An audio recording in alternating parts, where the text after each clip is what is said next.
Сәлемберліктер баршаларыңызға, қалайсыздар? Бүгінгі біздің жасайтын тағамымыз манта арқылы пісіретін манты жасау жолын көрсетейін деп жатырмын. Әуелі бірінші бізге ұнымызды дайындап қойдым осылай. Одан кейін ұнға қажетті суымызды, сосын тұзымызды, жұмыртқаны бәрін дайындап қойдым.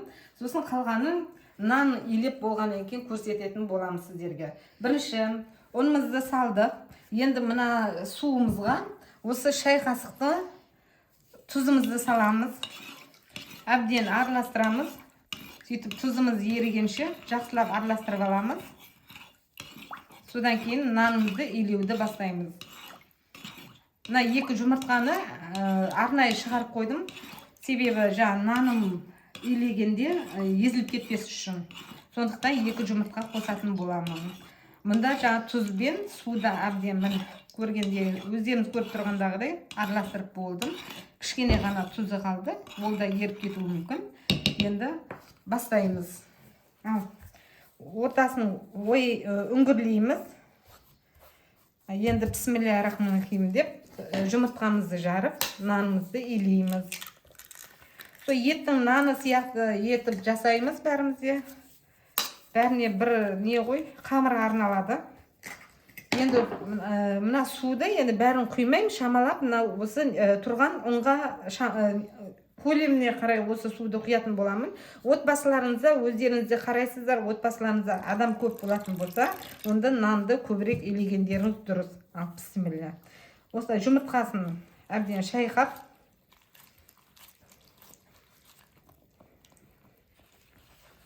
осылай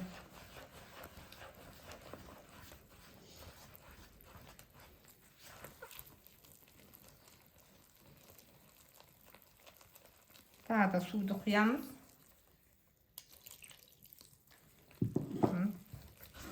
Енді осыны жақсылап илейміз.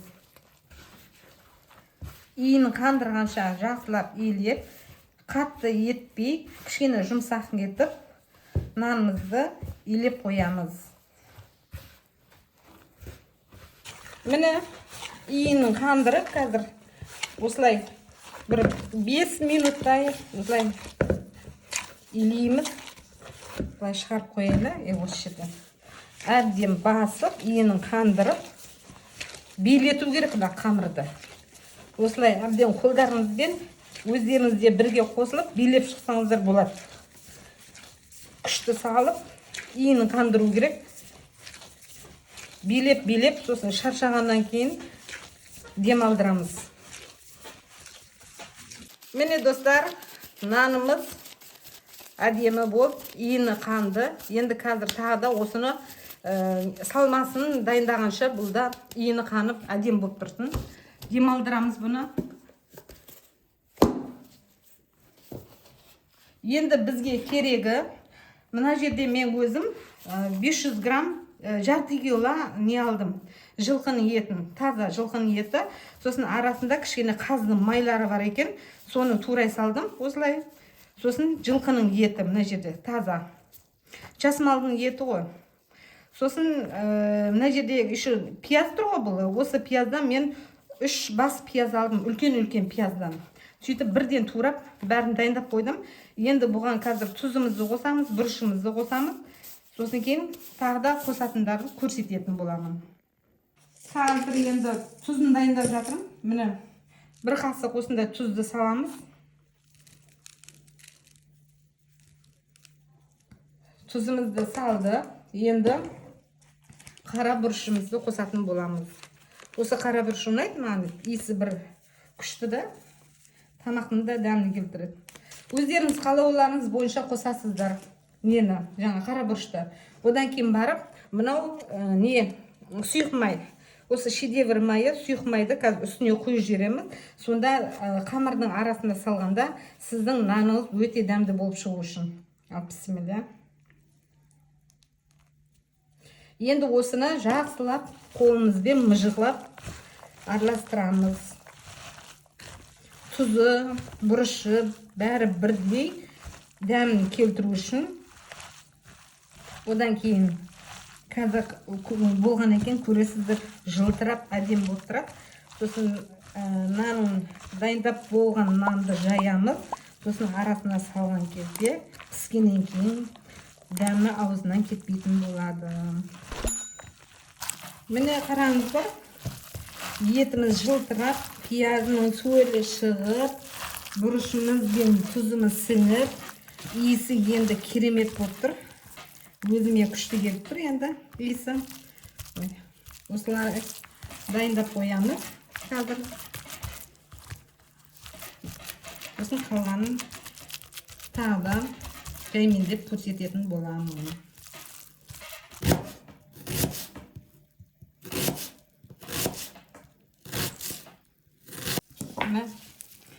Пиязымыз турады.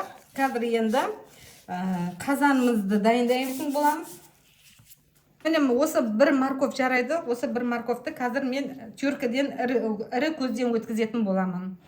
Міне морковдың осы сәбізімізді жаңа ірі теркіден өткіздім. Осылай дайындап қойдым. Қазір енді жаңа өздеріңіз көргендей қазанға мен пиязды салдым ғой. Сол әбден қызып қуырылады. Сосын үстіне осы сәбізді салатын боламыз. Сәбізді саламыз, бәрін бірге қуырамыз. Сосын тамағын қосамыз, солай жаймендеп сіздерге көрсететін боламын. Бисмиллахир-рахманир-рахим деп мына қазанымызды қойдық. Қазір енді бисмилля.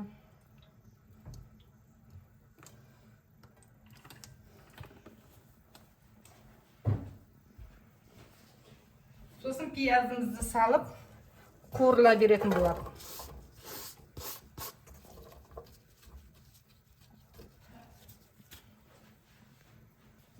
Міне қараңыздар, пиязымызды осылай әдемілеп қуырып алдым.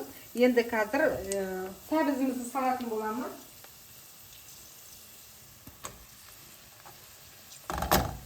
Сәбізімізді салып, тағы да осылай 10 минуттай баяу отта қуыратын боламыз. Өте баяу отта кішкентайына қойып қуырсаңыздар болады. Қазір жақсылап бір араластырып жіберейін. Сосын кейін барып крышкасын, қақпағын жауып қоям. Содан кейін өзі жаймен қуырыла береді. Мен қазір енді тұз қосатын боламын қазір. Көп қоспаймын, өйткені етте де тұзы бар, нанда да тұзы бар, сондықтан шамалап дәмін кіргізіп, солай тұзды қосамыз. Сосын бұрыштан кішкене солай азғантай ғана қосамыз. Содан кейін барып бір шай қасық томат қосамын.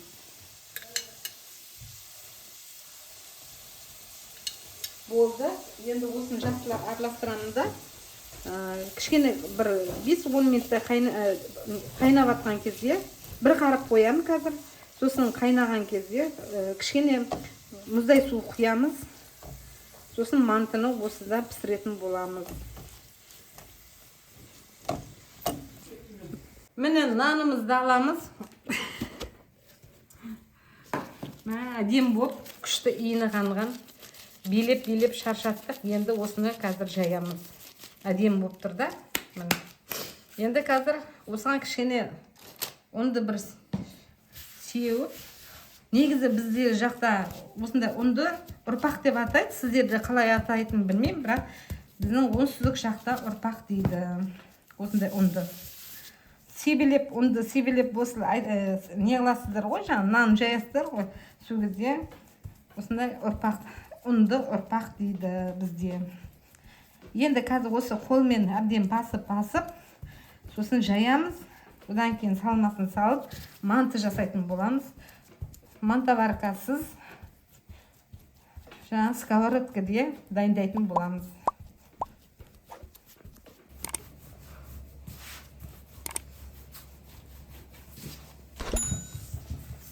Міне өте әдемі жақсы жайылды. Енді осыны қазір осыны қоя тұрамыз да, қазір не жаққа барып қайтамыз? Сковородка жаққа барып қайтайық.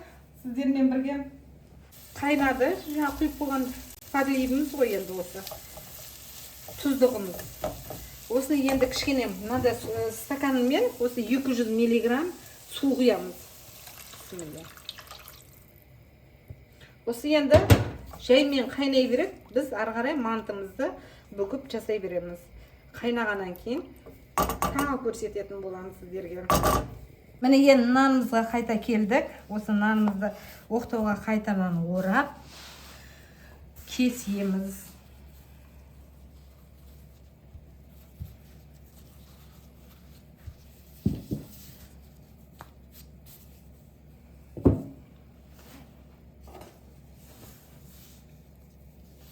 Шеттерін осылай алып тастаймыз. Шамамен осындай өздеріңіздің ыңғайларыңызға қарайсыздар кескен кезде. Тіптен үлкен де емес, кіші де емес, солай кесіп алсаңыздар болады. Енді екі шетін кесіп тастады. Бұдан кейін қазір бұны арасын ашамыз. Осылай.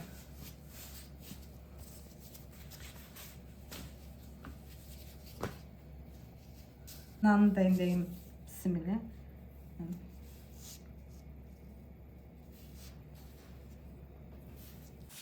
Міне достар, енді осының арасында қазір салмамызды салатын боламыз. Содан кейін пісіріп жейтін боламыз. Өзімде қарным ашып кетті, тез дайындайын деп солай жүгіріп. Енді бісміллә. Арасына осылай саламыз бәрін.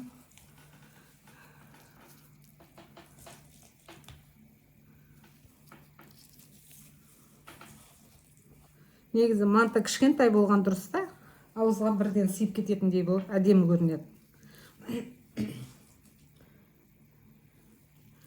Енді бұл парда піспейді. Қазір сковородкада пісетін болған соң осылай кішірейтіп жасап жатырмын.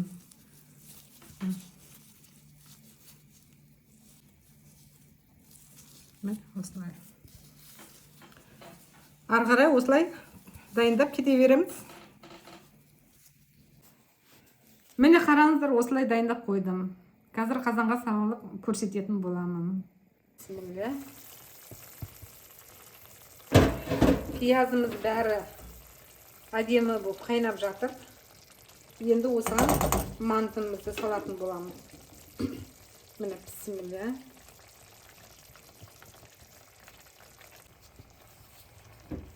Енді осылай тоже 40 минут күтетін боламыз. Тадан, қазір ашып көрсететін боламын. Міне пісіп дайын тұр. Міне осы оңайда табаққа салатын подливы бәрі бірге дайын тұрады. Аласында сала қоясын.